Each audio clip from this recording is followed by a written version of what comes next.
मधु अपने परिवार के साथ चंदनपुर शहर में रहती है। मधु की एक बड़ी ही बुरी आदत है, वो सबकी चुगली करती रहती है। रविवार के दिन मधु की ननद सीमा और उसके ससुराल वाले उनके घर आते हैं। खाना खाने के बाद सब लोग बैठकर बातें कर रहे होते हैं। और सीमा, कैसी हो? ठीक हूँ भाभी, आप कैसी हो? मैं भी ना बढ़िया हूँ। अरे तुमने जो वो अचार भेजा था ना, बहुत अच्छा था। आपको अच्छा लगा? थैंक यू भाभी, मैं इस बार ना और भेज दूंगी। अरे नहीं नहीं, और मत भेजना, मम्मी जी को कुछ खास पसंद नहीं आया, ऐसा वो कह रही थी। अच्छा, क्या कह रही थी मम्मी अचार के बारे में?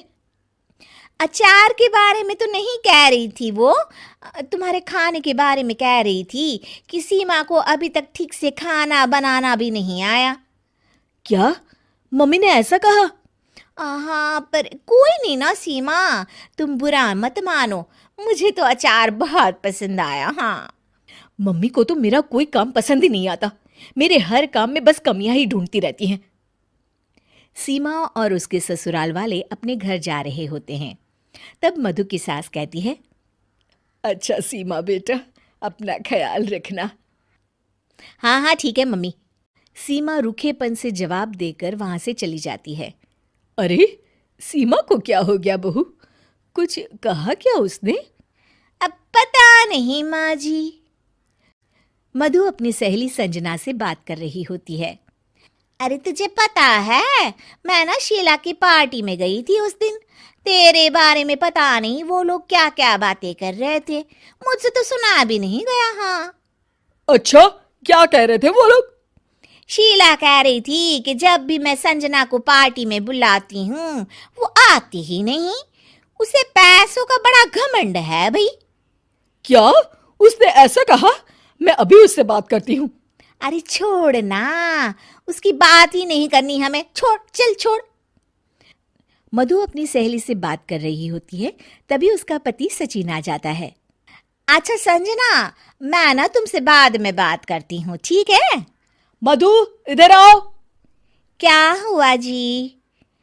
अरे पता नहीं क्या हो गया है, सीमा माँ से बात ही नहीं कर रही। तुमसे कुछ कहा था क्या उसने? नहीं तो जी, उसने तो कुछ नहीं कहा मुझे। पर क्या मधु, बताओ मुझे। जब ना हम सब बाहर बैठे थे तो मधु की सास मुझसे आकर बोली कि अब तुम लोग भी एसी खरीद लो, गर्मी बहुत लगती है यहाँ आकर। क्या उन्होंने ऐसा कहा? हाँ जी, ऐसा कहा। अब मधु के घर वाले ना हमेशा ही हमें नीचा दिखाते रहते हैं। नाराज तो हमें होना चाहिए, और सीमा नाराज होकर बैठी है। कोई बात नहीं, होने दो नाराज, हमें भी फर्क नहीं पड़ता। मधु मेरी एक बात ध्यान से सुनो, कोई जरूरत नहीं है आज के बाद उससे बात करने की। ठीक है जी। एक दिन मधु टीवी देख रही होती है और उसके पास सीमा का फोन आता है। मधु टीवी में इतना ज्यादा बिजी होती है कि फोन नहीं उठाती। अगले दिन सीमा घर पर आ जाती है। अरे वाह सीमा, आओ आओ, कितने दिनों बाद आई हो। हाँ हाँ, आप लोग तो मुझे भूल ही गए हैं ना बुलाते हैं ना फोन उठाते हैं। अरे ऐसा कुछ भी नहीं है, क्या हुआ सीमा, बताओ मुझे। आप लोगों को तो कुछ फर्क ही नहीं पड़ता। सीमा रोने लगती है और अपने कमरे में चली जाती है। तभी सचिन भी वहां आ जाता है। रुकिए जी, मैं बात करती हूँ सीमा से। मधु सीमा को समझाने जाती है और उसकी सास और सचिन दरवाजे के बाहर खड़े होकर सारी बातें सुनने लगते हैं। अरे छोड़ ना सीमा, तेरे भैया की तो आदत ही है बात का बतंगड़ बनाने की।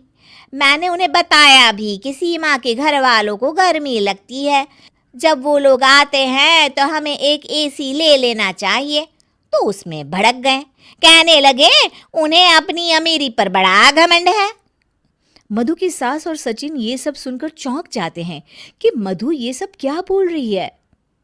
शायद मेरी ही गलती है, मुझे यहाँ आना ही नहीं चाहिए था भाभी।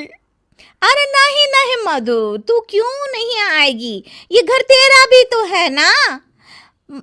माना कि मम्मी जी तेरे हर काम में कमी निकालती रहती हैं, पर तभी अचानक सचिन और उसकी सास कमरे में आ जाते हैं और मधु उन्हें देखकर चौंक जाती है। मम्मी जी, वो मैं ना सीमा को बस समझा रही थी कि वो कहीं ना जाए। समझा रही थी या भड़का रही थी? हाँ, तुम इतनी बड़ी चुगलखोर हो मधु, हर किसी की बुराई करती हो, सबके बारे में झूठ बोलती हो ताकि हमारे बीच झगड़ा हो। मुझे नहीं पता था कि मेरे सामने तुम्हारा ऐसा रूप भी आएगा। मुझे माफ कर दीजिए जी। आपने मुझसे भी झूठ बोला भाभी।